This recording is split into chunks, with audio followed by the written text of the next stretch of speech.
Hello and welcome to EdSarthi. This is Deepti Bhatnagar, mentor for Anthropology Optional. इस video में मेरे एक student द्विज गोयल जिन्होंने इस साल के रिजल्ट में 71 रैंक सिक्योर किया है, उनकी कॉपी में एनालाइज करने वाली हूँ एंथ्रोपोलॉजी की। द्विज ने 2 बार मेरी टेस्ट सीरीज में टेस्ट लिखे and his score increased from 270 last year from 315 this year. You can see his mark sheet. He has secured 315 marks in anthropology and that is considered to be very good marks. तो उनकी क्या strategy थी answers लिखने की, that is very important to know, जिससे कि आपको भी एक आइडिया लगेगा कि अगर आप इस तरीके के आंसर्स लिखते हो, स्ट्रक्चरिंग ऑफ आंसर्स इस तरीके से रखते हो, then you can also score good. Dwij की कॉपीज में मैंने एक बात देखी थी, जब शुरुआत में उन्होंने लिखना स्टार्ट किया था, एग्जाम्पल्स कहीं ना कहीं मिसिंग थे, स्ट्रक्चरिंग प्रॉपर आंसर्स की नहीं थी। ऑल्दो उन्होंने जो कंटेंट एंथ्रोपोलॉजी का पढ़ रखा था, तैयारी कर रखी थी, दैट वाज वे गुड, बहुत अच्छा था, पर कहीं ना कहीं आंसर राइटिंग में लेक्यूनास थे different. So we will see कि how he brushed himself up in writing good answers. Let's see. I will discuss 4-5 answers and that will give you an idea कि आप एक beautiful answer कैसे design कर सकते हो anthropology में, that will help you to score good more than 300 marks. So first of all 10 marker physical anthropology. As you know कि हमारे जो ऑप्शनल सब्जेक्ट्स रहते हैं, ज्यादातर जो क्वेश्चंस होते हैं उसमें रिपीट ही होते हैं, PYQs ही आते हैं। सो वी विल सी कि अगर आपका सेम स्टैंडर्ड क्वेश्चन भी आ रहा है तो आपका क्या पैटर्न बिल्कुल तैयार होना चाहिए आंसर का, जिससे कि आप अच्छा स्कोर कर सको। The question is very simple, physical anthropology 10 marks. तो उन्होंने कैसे किया, सबसे पहले तो फिजिकल एंथ्रोपोलॉजी की डेफिनेशन, बिल्कुल सिंपल सी definition. Then coming to most important is, जब भी आपसे कोई ब्रांच ऑफ एंथ्रोपोलॉजी पूछी जाती है, आप उसका थोड़ा सा बैकग्राउंड का आइडिया दो। He has given it in paragraph form.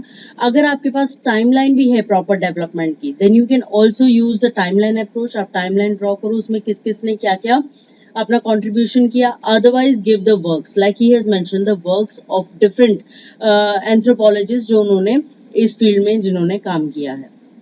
Then background में ही हैज मेंशन कि कब से स्टार्ट हुआ, started with human anatomy and study of physical characteristics of fossil. Then he has mention 3 to 4 names जिन्होंने contribute किया physical anthropology की study में। Coming to the next point, scope. So you can see कि वो different headings use कर रहे हैं, like after introduction भी छोटी सी, बिल्कुल टू द पॉइंट। ठीक है, 10 मार्क्स में आपके पास इतना स्कोप नहीं होता, आप इधर उधर की इंफॉर्मेशन लिखो, to the point with the proper headings. Then coming to background के बाद स्कोप, उन्होंने ड्रॉप डाउन डायग्राम यूज किया स्कोप के लिए कि ये फील्ड्स इसमें इंक्लूडेड होती हैं। Then coming to next point is relevance. Relevance भी पॉइंट्स में मेंशन कर रखे कहाँ पे ये हमारी फिजिकल एंथ्रोपोलॉजी रेलेवेंट है, यूजफुल है। ठीक है, and with the examples you can see he is also given the examples. उसके बाद एक चीज जो मैं स्टूडेंट्स को अपने प्रोग्राम में जरूर फोकस करती हूँ कि ज्यादातर क्वेश्चंस में हो सके तो कंक्लूजन की, प्रेजेंट पे फोकस रखो कंक्लूजन को कि ये चीज आज हमें कैसे हेल्प कर रही है, या फिर फ्यूचर ओरिएंटेड अप्रोच रखो कि ये चीज आगे जाके एडवांस होके हमें कैसे हेल्प करने वाली है। ज्यादातर क्वेश्चंस में you can use this approach. एक पॉजिटिविज्म दिखाई देता है, एक एप्लीकेशन बेस्ड कंक्लूजन हो, then it helps you to fetch more marks. ठीक है, तो उन्होंने प्रेजेंट में लिखा है कि फिजिकल एंथ्रोपोलॉजी को अब हमने एनहांस किया है, डिफरेंट टेक्निक्स आ गई हैं लाइक क्रिस्पर कैस9 वगैरह, जिसकी वजह से इसका जो फील्ड है और वाइडन हो गया। सो 10 मार्कर में उन्होंने छोटी सी इंट्रोडक्शन लिखी, उसके बाद बैकग्राउंड भी दे दी, उसके बाद उन्होंने स्कोप भी दे दिया डायग्राम के यूज करके, बहुत सारे एप्लीकेशन एरियाज दे दिए, then relevance and then present importance. So all these things are required कि आप 10 मार्कर में मैक्सिमम स्कोर कर सको। ठीक है, next question is anthro in relation with psychology. अब now this kind of approach you can use in for whole 1.2। जब भी एंथ्रो का कंपैरिजन दूसरी सोशल साइंसेज से या दूसरी काइंड ऑफ स्टडीज से किया जाता है, फर्स्ट ऑफ ऑल आप दोनों जिससे कंपेयर किया जा रहा है, दोनों को प्रॉपरली आप डिफाइन करो, प्रॉपरली डिफाइन करो। लाइक एंथ्रोपोलॉजी को कि एंथ्रो से आप क्या समझते हो, देन साइकोलॉजी क्या होती है, दोनों को एक एक पैराग्राफ में आप छोटी छोटी सी डेफिनेशन दो। This is very important way to start. ठीक है, देन सिमिलैरिटीज, दोनों की आप लिस्ट आउट करो कि ये दोनों में सिमिलैरिटीज है, if possible give examples. Example हमेशा 10 मार्कर में कोशिश करो कि एग्जाम्पल आपके छोटे से छोटे रहे, इंफॉर्मेटिव ज्यादा हो और वर्ड्स कम यूटिलाइज हो उसके लिखने में। ठीक है, तो 1 लाइन एग्जाम्पल ओनली। उसके बाद यू कैन सी डिफरेंसेस को ऑलवेज आई प्रेफर कि आप एक टेब्यूलर फॉर्म बनाओ। ठीक है, अगर टेब्यूलर फॉर्म नहीं बना रहे देन इट शुड बी, अगर आप पॉइंट्स में लिख रहे हो तो छोटे छोटे पॉइंट्स बनने चाहिए, बहुत इलेबोरेटिव नहीं। And then based on the differences he has given one example, very important example you can see. Psychology can relate frustration in a girl to cognitive mind से रिलेटेड एस्पेक्ट, व्हाइल एंथ्रोपोलॉजी किससे relate करेगी, menstruation से। So difference, basic difference between the approaches of the two disciplines. Then coming to anthropology ने क्या क्या लिया है psychology से, कहाँ दोनों का इंटीग्रेशन होता है।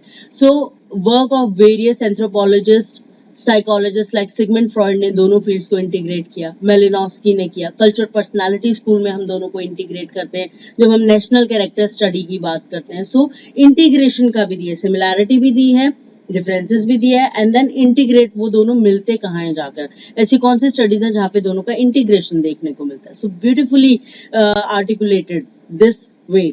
आप तीनों पॉइंट्स दे दो जिसमें आपके जो एंथ्रोपोलॉजिस्ट हैं उनका भी नाम कवर होता है, उनकी स्टडी भी कवर होती है, and it is very marks fetching criteria. और उसके बाद जस्ट अ 1 लाइन कंक्लूजन, हमेशा कंक्लूजन जरूरी नहीं होता आप 3-4 लाइन्स का लिखो, जस्ट इतना इंफॉर्मेटिव आंसर लिखने के बाद just 1 line, but don't miss the conclusion, this is an important part of the structure of answering. अगर आपके पास लास्ट में समय भी नहीं है then at least wind it up with 1 line, thus anthropology is a multidisciplinary field, you can see. Then next that I would like to take up is, just wait, okay, next is again a 10 marker, new archaeology। ठीक है, it's new field. New archaeology को सबसे पहले तो इन्होंने define किया हुआ कि how, what we understand by this term, it is defined by some thinker, कि उन्होंने कैसे डिफाइन किया है, या जो आर्कियोलॉजिस्ट है उन्होंने इसे कैसे डिफाइन किया है। It is a study the culture of present primitive societies to derive relation with ancestral cultures. ठीक है, to draw on their past, कि वो पास्ट में कैसे रहते हैं। So definition by any of the archaeologist you can give, not कि जो उन्होंने ही दी है, अपने वे में भी अगर जो आप समझते हो न्यू आर्कियोलॉजी से, व्हाट डू यू अंडरस्टैंड, किस चीज की स्टडी है, you can also give that. Then again you can see background. So giving background, कोई भी फील्ड आपसे पूछिए उसकी बहुत ही रफ सी बैकग्राउंड टाइमलाइन देना is important part of the answer. Then significance क्या है न्यू आर्कियोलॉजी की, इसमें क्या क्या आता है, giving example is equally important. Then case study दी है, यू कैन अंडरस्टैंड कि केस स्टडी में 2 केसेस दिए हैं बट कोई डिटेल्ड एक्सप्लेनेशन नहीं है, बिकॉज मेंशनिंग द थिंग कि ये इनकी स्टडी थी, इनके बारे में थी और इससे ये कंक्लूजन ड्रॉ किया गया था, this is the thing that is important. किसकी, एमएल की मूर्ति की स्टडी थी, कुरनूल केव्स पे थी, हंटर गैदरर्स पे, और उन्होंने किस चीज की स्टडी की, स्टडी ऑन देयर पेंटिंग्स। ठीक है, देन थंडरस्टोन की डिफरेंट मीनिंग है डिफरेंट सोसाइटीज में, बट मेनली इसका मैजिकल रिलीजियस सिग्निफिकेंस है। So 2 case studies has been given in such a short space, और उनको विदाउट एक्सप्लेनेशन के बहुत ज्यादा इंफॉर्मेटिव आंसर लिखा हुआ है। Then again the present relevance, new archaeology को अभी हमने एडवांस टेक्निक के साथ जोड़ा है, like GIS technology, DNA studies, और वो और भी ज्यादा हमें फील्ड्स में हेल्प करती है। This is, so you can see the whole structuring of the answer. सबसे पहले तो उन्होंने डिफाइन किया, इधर यू गिव योर डेफिनेशन और some archaeologist definition, then background, giving background very important, significance कहाँ कहाँ हेल्प करता है, केस स्टडी दे दी कि ये देखो यहाँ पे हेल्प किया इन्होंने, and then the present relevance कि अभी कैसे कैसे हम उसे यूज कर रहे हैं। So a beautiful designing of answer as per a 10 marker. 10 marker में you have to have the mind कि आपको ज्यादा से ज्यादा डायमेंशंस कवर करनी है, और विद डेफिनेशन भी होनी चाहिए, डायमेंशंस भी होनी चाहिए, एग्जाम्पल भी होने चाहिए। तो इतनी सारी इंफॉर्मेशन छोटे छोटे वर्ड लिमिट को देखते हुए आपको लिखनी है। ठीक है, then we come to any 15 marker, just wait, okay.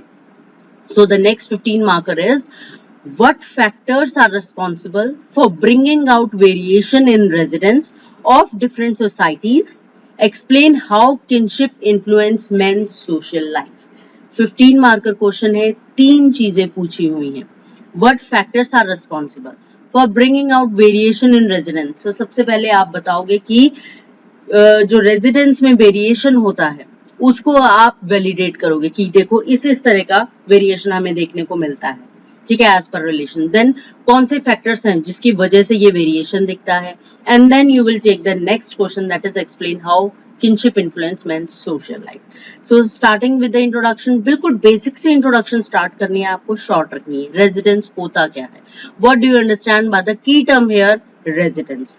उसके बाद different residents होते हैं, there is variation in residence, how you can see beautiful answer कि मेट्रीलोकल है, पेट्रीलोकल है, with example। सिर्फ डिफाइन ही नहीं करना है आपको, एग्जाम्पल भी देने कि यहाँ मेट्रीलोकल है, यहाँ पेट्रीलोकल है, यहाँ एम्बीलोकल है, ठीक है। सो विद एग्जाम्पल्स 6 पॉइंट्स की ये रेजिडेंस के वेरिएशन देखने को मिलते हैं।